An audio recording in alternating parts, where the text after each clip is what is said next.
My wedding night shattered when I found my husband Mark's second phone, revealing years of affairs with coworker Charlotte. Hey Reddit! I never thought I would be posting here, especially not on a subreddit like Our Relationship Advice or Maybe Our Cheating Stories Fits Better. But honestly, my life took such a sharp, unexpected turn that I need some outside perspective. Maybe just venting will help. I am Sarah, I am 30 years old, and this story is about my now ex-husband Mark, who is 32. We were together for 5 years before we got married just a few months ago.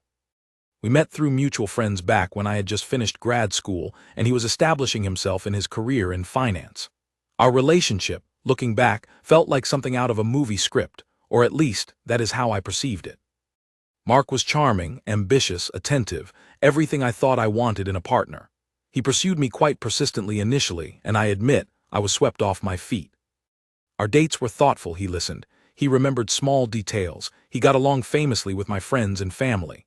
My parents absolutely adored him, especially my dad, who saw a bit of his younger self in Mark's drive. My best friend, Skylar, was a little more reserved initially, citing a gut feeling she could not quite explain, but even she eventually warmed up to him, admitting he seemed devoted to me. We built a life together over those 5 years, moved in together after 2, adopted a slightly chaotic but lovable golden retriever named Max, traveled, supported each other through career changes and family illnesses. It felt solid, real, the foundation for a happy future. The proposal happened last year during a trip to Italy. It was incredibly romantic, on a gondola in Venice at sunset, cliché perhaps, but perfect for us at the time. I cried, said yes without hesitation, and we spent the next year meticulously planning our dream wedding. We wanted something elegant but intimate, a celebration with about 100 of our closest friends and family. The planning process was surprisingly smooth, largely because Mark was incredibly involved, or so I thought.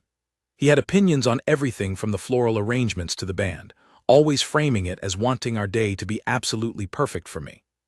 There were stressful moments, of course. Wedding planning is rarely without hiccups, budget discussions, guest list negotiations with parents, the usual stuff. But we navigated it together, seemingly as a team.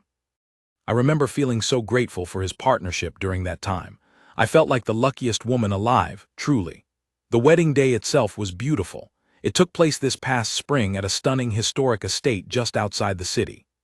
The weather was perfect, sunny with a light breeze. I wore a dress I had fallen in love with instantly, and walking down the aisle, seeing Mark waiting for me with tears in his eyes, felt like the culmination of everything we had built. The ceremony was emotional. We wrote our own vows, and his words about commitment, honesty, and building a future together moved everyone, including me, to tears. He spoke of looking forward to a lifetime of adventures, of supporting my dreams of growing old together. It all felt so genuine, so heartfelt. How could it not be? The reception was a blast. The food was amazing, the band kept everyone dancing, and the speeches from our parents and bridal party were touching and funny. Skylar, my maid of honor, gave a speech that highlighted our long friendship and ended with how happy she was that I had found someone like Mark who cherished me. Oh, the irony. Mark and I barely left each other's side, stealing kisses, dancing, soaking it all in. He kept telling me how beautiful I looked, how happy he was, how this was the best day of his life. I believed him. Why wouldn't I? There were no red flags that day, not a single sign that anything was amiss. Or perhaps I was just too blinded by the fairytale to see them. Looking back now, maybe his phone usage was a bit excessive, always angled away from me, but I chalked it up to coordinating last-minute wedding details or replying to well-wishers. Hindsight is truly a cruel teacher. After the reception wound down, around midnight, we said our goodbyes and were whisked away in a vintage car to a luxurious hotel downtown, where we had booked the honeymoon suite for the night before flying out to Hawaii the next morning. The suite was gorgeous, champagne chilling, rose petals scattered everywhere, the whole 9 yards. We were giddy, exhausted, but so incredibly happy, or so I thought on my end. We toasted with champagne, talked about our favorite moments from the day, and just reveled in the feeling of being husband and wife. It felt surreal, magical. We started getting ready for bed. I went into the large, marble bathroom to take off my makeup and change out of my heavy wedding dress. Mark was unpacking his small overnight bag in the main room. I took my time, wanting to savor the moment, still buzzing from the day.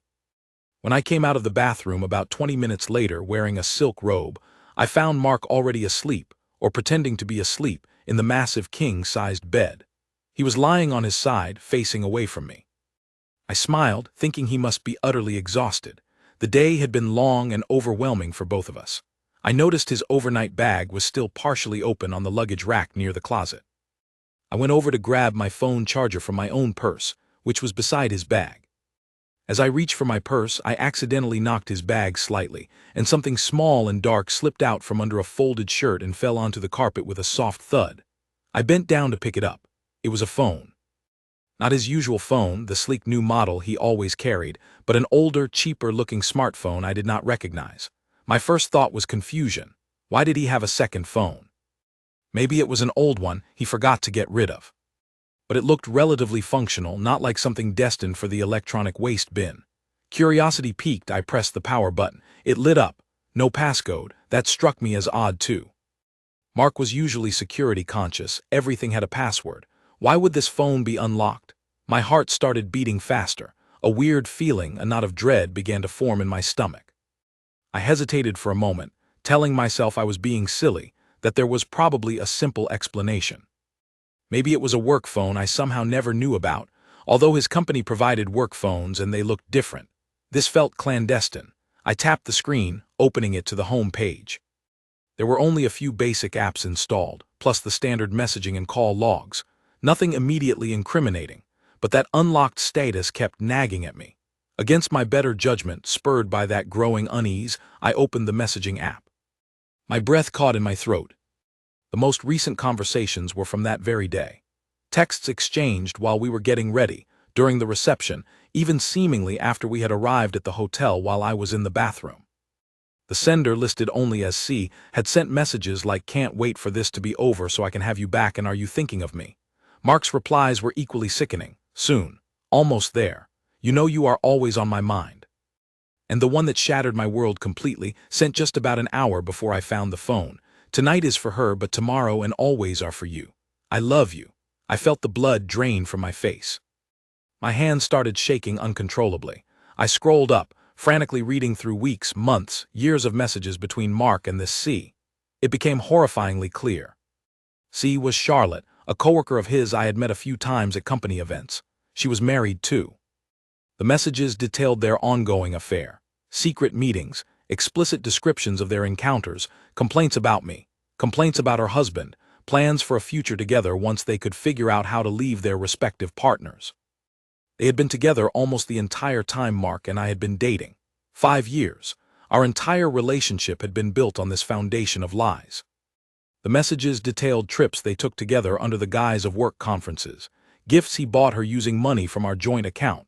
I cross-referenced some dates and expenses later. Sickeningly, lies he told me to cover his tracks. There were pictures too. Explicit pictures of them together, pictures taken in hotel rooms, even one that looked like it was taken in our own apartment while I was away visiting family last Christmas. The level of deceit was staggering, meticulous, cruel. He had been texting her during our engagement trip to Italy, probably right after proposing. He had texted her on the morning of our wedding.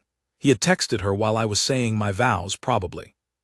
The man I saw crying at the altar was crying for the life he was pretending to want, while actively betraying it.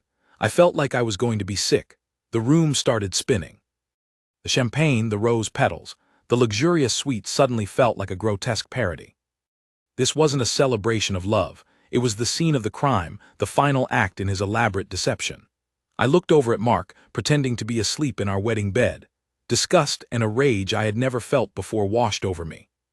How could he stand there, say those vows, look me in the eye knowing this? My mind raced. What do I do? Wake him up? Scream? Throw the phone at him? Part of me wanted to cause a massive scene to expose him right then and there. But another part, the numb, shocked part, just wanted to escape. I could not breathe the same air as him. I looked at my wedding ring, the symbol of our supposed eternal love and commitment. It felt heavy, foreign, dirty. I quietly gathered my purse, my own phone, and the damning evidence, his secret phone. I slipped back into the bathroom, changed out of the silk robe and into the jeans and top I had planned to wear for traveling the next day. My movements were robotic. I felt detached, like I was watching someone else go through this. I glanced at my reflection. My eyes were wide with shock, mascara slightly smudged beneath them despite my careful removal earlier. This was not the glowing bride from hours ago. This was a woman whose world had just imploded. Without a backward glance at the sleeping figure in the bed, the man I had married just hours before, I walked out of the honeymoon suite. I closed the door gently behind me, the click echoing in the silent hallway.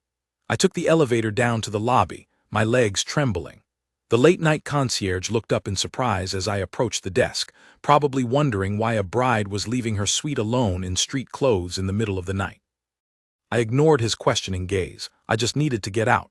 I used my phone to call Skylar. It was nearly 2 a.m., but I knew she would answer. She picked up on the second ring, her voice groggy. "Hey, new missus, everything okay? You guys not tired yet?" She mumbled sleepily. Tears finally started streaming down my face, hot and silent. "Skylar," I whispered, my voice choked. "I need you, can you come get me? Something terrible happened." Her voice immediately sharpened with concern.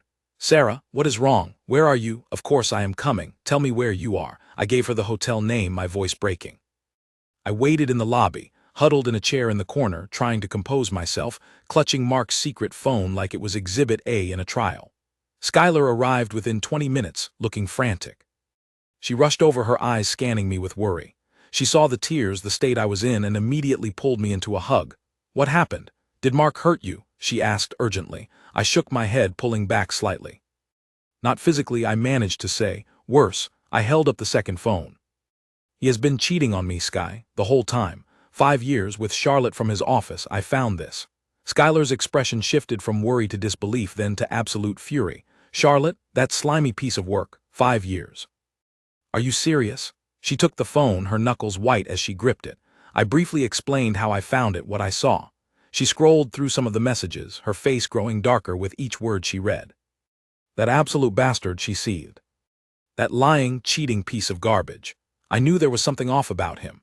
My gut was right all along. She helped me check out of the hotel, handling the confused concierge with a curt explanation that there was a family emergency. She drove me back to her apartment, letting me cry, rant, and stare blankly out the window the entire way.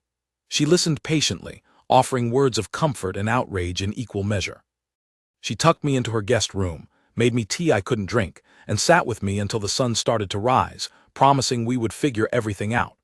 The next few days were a blur of pain, anger, and logistical nightmares. The Hawaii honeymoon was obviously canceled. Skylar helped me contact the airline and hotel, managing to get partial refunds citing unforeseen medical circumstances. The bigger issue was Mark. He woke up alone in the honeymoon suite, presumably realized his secret phone was missing, and started calling and texting my regular phone incessantly. Panic laced his messages initially, asking where I was, if I was okay. Then, realizing I must know, the tone shifted to desperate apologies, pathetic excuses, pleas for me to talk to him. He claimed the affair was over long ago, that the messages were old, a blatant lie, given the dates and times, including messages from our wedding day.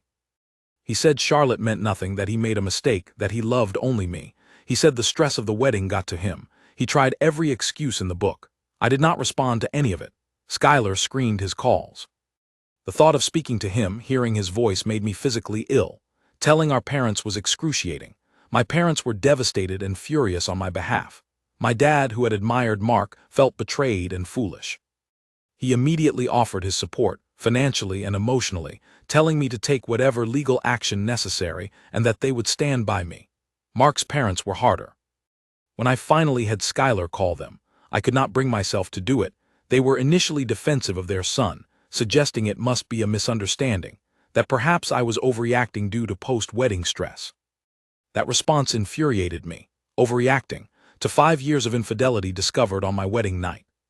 However, once Skylar calmly laid out the undeniable evidence from the phone, including dates and specifics, their tone apparently shifted to shocked silence, followed by mumbled apologies for Mark's behavior. I haven't spoken to them directly since. The legal aspect was next.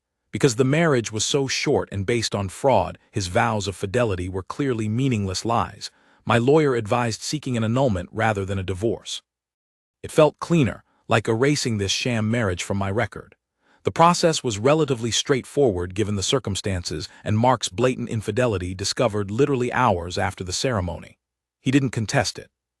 Perhaps his parents advised him against dragging it out, or maybe he finally realized the extent of the damage he had caused was irreparable. The annulment was finalized relatively quickly, within a couple of months. It felt strange to have been married and unmarried in such a short span, like a bizarre, painful dream. Dealing with the aftermath, the questions from extended family and friends, the returned wedding gifts, we agreed I'd keep gifts from my side and return gifts from his. Moving my things out of the apartment we shared, Skylar and my brother handled that. I couldn't bear to go back there was draining. Every step was a reminder of the life I thought I had, and the lie it turned out to be. Some mutual friends awkwardly tried to remain neutral, which I found difficult to accept. How can you be neutral when someone commits such a profound betrayal? Most of my friends, however, rallied around me fiercely, especially Skylar, who was my rock throughout. I spent a lot of time processing the betrayal. How could I have missed the signs for 5 years? Were there clues I ignored? Looking back, maybe there were small things. Unexplained late nights at work, vague answers about business trips, times he was overly protective of his phone, his *main phone. That is, moments of emotional distance I attributed to stress. But he was also a master manipulator, incredibly adept at covering his tracks, showering me with affection and reassurance whenever I might have felt a flicker of doubt. He gaslit me subtly, making me feel secure while actively betraying me. It is a chilling realization. I also learned through the grapevine that Charlotte's husband found out shortly after I did, likely because Mark's implosion caused ripples. I heard their marriage ended messily as well. Small comfort, perhaps, but it confirmed the affair was very real and ongoing. It has been about 6 months now since that disastrous wedding night. Healing is not linear, as I am sure many of you on Reddit know. There are good days and bad days. Some days I feel empowered, free from a toxic lie, ready to embrace my future. Other days the anger and sadness wash over me, triggered by a song, a place, a memory.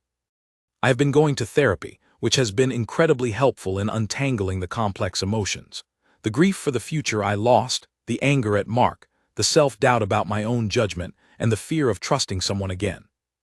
I moved into a new apartment in a different part of the city. It is smaller than the place Mark and I shared, but it is mine. Decorating it has been therapeutic, filling it with things that make me happy. I adopted another dog, a goofy rescue mutt, to keep Max company, and they are hilarious together. I reconnected with old friends, threw myself into my work, I am a graphic designer, and started exploring hobbies I had put aside, like painting and hiking. I even took a solo trip to Costa Rica a couple of months ago, something I never would have done before. It was challenging but incredibly rewarding. Mark still occasionally tries to contact me through burner numbers or fake social media profiles, usually with rambling apologies or attempts to rewrite history. I block him immediately. I have zero interest in ever speaking to him again. He destroyed my trust completely, and there is nothing he can say or do to fix it. I hear he is still working at the same company, though apparently things are awkward since Charlotte also still works there, albeit in a different department now after the fallout. Karma, perhaps. I know some of my friends or family might recognize this story if they stumble upon it, but I have changed some minor details for privacy. Mostly, I needed to get this off my chest, to share it with strangers who might understand or offer some perspective. Reaching this character count requirement feels almost as challenging as processing the betrayal itself, but detailing it all out has been strangely cathartic. Writing it all down, every painful detail, every step of the recovery, helps solidify that this happened. It was real, and I survived it. More than survived, actually, I am stronger now. I learned painful lessons about trust, intuition. Maybe I should have listened more to Skylar's initial gut feeling, and the importance of red flags, even tiny ones. But I also learned about my own resilience, the strength of true friendship, and the capacity for healing. The fairytale ending, I thought I was getting turned into a nightmare, but I woke up. I escaped the lie. My future is now my own to write, and while the scars remain, they are reminders of what I overcame. I am choosing happiness for myself, on my own terms. I am focusing on my career, my friends, my dogs, and rediscovering who Sarah is outside of that relationship. It is a work in progress, but it feels hopeful. So Reddit, after laying bare the most humiliating and painful experience of my life, I guess I am wondering, what would you have done? Was leaving immediately the right call? And maybe, am I the asshole for exposing his secret phone contents to his parents via Skylar, even though it led to the swift annulment and potentially saved me a drawn-out divorce battle? Part of me feels vindicated, another part wonders if it was stooping low. Mostly, I just want reassurance that I am on the right path now, focusing on myself and healing. Thanks for reading this incredibly long saga. Update 1. Wow, Reddit, I am absolutely blown away by the response to my post. I spent hours reading through your comments, messages, and awards last night and this morning. Thank you all so much for your kindness, support, and validation. So many of you shared similar stories of betrayal, and while it is heartbreaking to know others have gone through this hell, it also makes me feel less alone. To answer the overwhelming consensus, no, I am definitely not the asshole for how things went down, especially regarding his parents finding out the truth. You guys are right, he built that bed of lies. He deserved to lie in the uncomfortable, exposed aftermath. Hearing that repeatedly has actually eased that lingering doubt I had. Many of you asked for more details about the immediate aftermath and the confrontation that never really happened directly between Mark and me. After Skylar picked me up, I basically went into survival mode. I stayed at her place for about 2 weeks. Mark's calls and texts were relentless at first. He even showed up at Skylar's apartment building once, buzzing repeatedly, until Skylar went down and told him in no uncertain terms that I refused to see him, and if he did not leave, she would call the police for harassment. He apparently looked pathetic, unshaven, teary-eyed, but Skylar held firm. She can be quite formidable when protecting her friends. I never had a face-to-face conversation with him after leaving the hotel room. My lawyer handled all communication regarding the annulment and the division of minor shared assets, mostly furniture, which I let him keep. I wanted nothing that reminded me of him or our shared life. My brother and Skylar supervised the movers when getting my belongings from the apartment. They said Mark was there, looking sullen and defeated, but he did not try to interfere. He did try to give my brother a letter for me, but my brother refused to take it, telling him I wanted no contact whatsoever. Period. Some asked about Charlotte. I never contacted her, nor did she try to contact me. From what I gathered from mutual acquaintances who distanced themselves from Mark after the truth came out, her own marriage ended very publicly and messily. Her husband was apparently quite influential in their social circle, and the fallout for her was significant, both personally and professionally, even though she kept her job. I take no pleasure in her pain, but I also feel no sympathy. They both made conscious choices to betray their partners over a period of years. They created this mess together. Few people mentioned worrying about potential financial ties or debts. Thankfully, we kept our finances largely separate except for a joint account for household bills, which we closed immediately. My lawyer ensured everything was severed cleanly during the annulment. My dad also offered to help me review everything to make sure Mark hadn't entangled me in any hidden debt. But thankfully, it seems his deception was mostly contained to the affair itself, not financial fraud against me specifically, aside from using joint funds for affair-related expenses, which was sickening enough.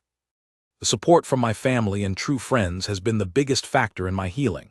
They never once doubted me, never suggested I should try to forgive or reconcile. They were just angry for me and focused on helping me move forward. My dad, in particular, has been amazing. He took me out for lunch weekly for the first few months, just to check in, let me vent, or talk about anything else entirely. My mom helped me find my new apartment and spent weekends helping me paint and decorate. Skylar deserves sainthood for everything she did, from rescuing me that night to fielding calls to just being there with ice cream and bad movies when I needed it most. Someone asked about Max, our golden retriever. That was actually one minor point of contention. Mark initially tried to argue he should get Max, saying he was attached to him.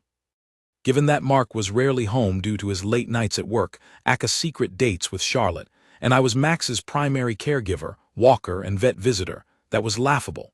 My lawyer shut that down quickly. Max stayed with me, and he is thriving, especially now with his new furry sibling. Seeing him happy and safe brings me immense joy. Thank you again, Reddit. Your collective voice has been incredibly powerful and affirming. You have helped me see the situation with more clarity and less self-blame. I am definitely on the right path. Update 2. Hello again, Reddit. It has been a while since my last update, maybe another 6 months or so. Life has continued to move forward in ways I couldn't have predicted back when I first wrote that incredibly long post detailing my wedding night from hell. I wanted to share a final update because so many of you reached out and offered such incredible support. And honestly, things are looking pretty good over here. I'm still amazed at how many of you shared similar experiences in the comments on my original post and updates. It really does highlight how prevalent this kind of heartbreak is, sadly. First off, the healing journey continues, but it feels less like a steep climb and more like rolling hills now. Therapy has been instrumental. My therapist helped me work through the lingering trust issues and the feeling of stupidity for not seeing the signs. We focused a lot on rebuilding my self-esteem and recognizing that his deception was about his asterisk flaws, not mine. I have learned to trust my gut again, which feels incredibly empowering after it was so thoroughly undermined. Professionally, things have taken off. Pouring my energy into my graphic design work turned out to be a great distraction initially, but it also led to some amazing opportunities. I landed a major project with a well-known tech company a few months ago, and it has been both challenging and incredibly rewarding. The positive feedback and the success of the project have done wonders for my confidence. I'm even considering starting my own freelance business next year, something I dreamed about but never had the courage to pursue when I was with Mark. He was always subtly dismissive of my ambitions, framing them as unrealistic. Now, I see that was likely his own insecurity projected onto me. My social life is thriving too.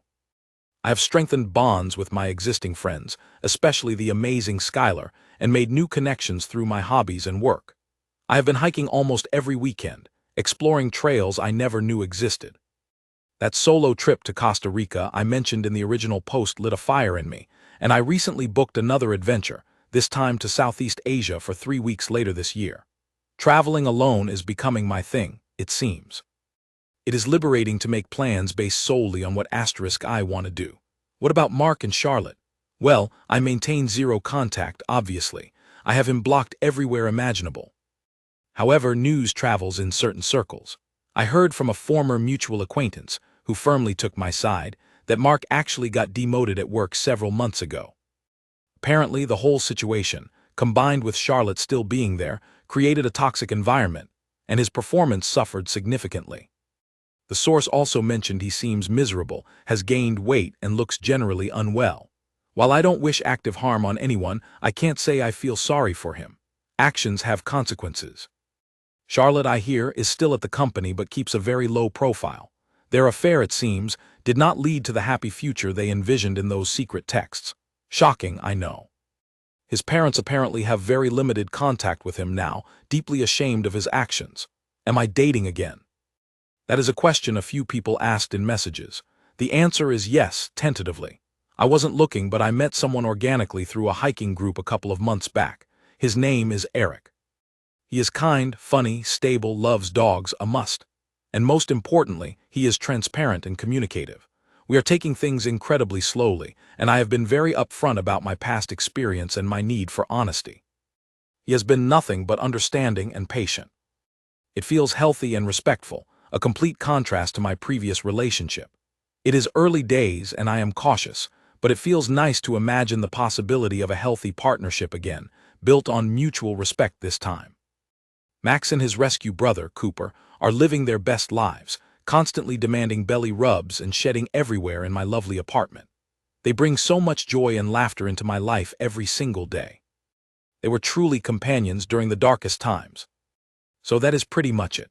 The woman who stumbled out of her honeymoon sweet in shock and tears feels like a lifetime ago. That night was devastating, yes, but it was also a turning point. It forced me out of a lie and onto a path of self-discovery and genuine happiness. I rebuilt my life from the ashes of that betrayal, and honestly, I like this version of my life and this version of myself much better. It is authentic. It is mine. The fairy tale shattered, but reality turned out to be far more rewarding. Thank you, Reddit, for being a safe space to share my story and for giving me the support I needed when I felt completely broken. You helped me see I wasn't crazy, I wasn't the asshole, and that leaving was the bravest and best thing I could have done. My journey isn't over, but I am looking forward to the future with hope and excitement, not dread. For anyone going through something similar, please know that it does get better. It takes time, effort, and support, but you can emerge stronger and happier. So, I guess the final question is less about judgment and more about reflection. Am I wrong for feeling genuinely grateful now that my marriage imploded so spectacularly and quickly, rather than years down the line after children and mortgages, potentially saving me even greater heartache? It feels weird to be thankful for such a disaster, but in a strange way I am. What do you think? Thank you for watching. If you haven't subscribed yet, please do so and hit the notification bell to stay updated with more shocking real-life stories happening around you.